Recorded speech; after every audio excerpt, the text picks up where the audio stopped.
Mission délicate pour Olivier et David.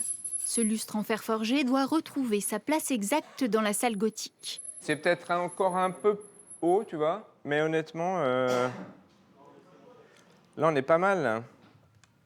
En 3 ans, ces artisans d'art ont restauré et électrifié une soixantaine de luminaires de styles différents. Pas question de dénaturer cette pièce imaginée en 1887. Il faut restituer une ambiance à la bougie. Donc, on n'est pas censé voir les fils électriques, les connecteurs.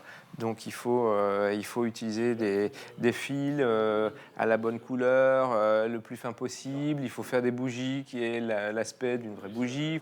Il faut que ce soit totalement invisible et illusionniste, en fait. L'illusion, les déguisements, Pierre Loti adorait cela. Chaque nouvel ameublement donnait lieu à des fêtes costumées.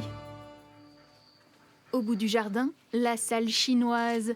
Autrefois meublée par les trésors de la cité impériale ramenée en 1901, elle a été détruite dans un incendie à la fin des années 20.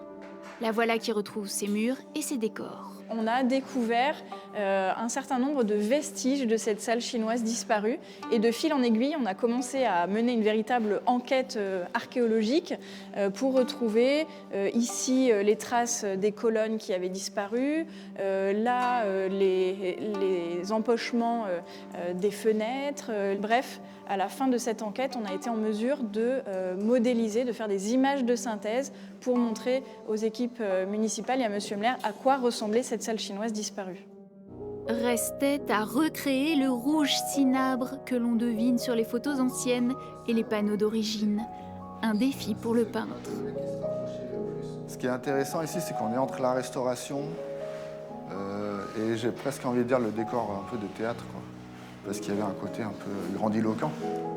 Cette pièce faisait l'orgueil de l'écrivain. Elle sera sans doute l'un des joyaux de sa maison à la réouverture.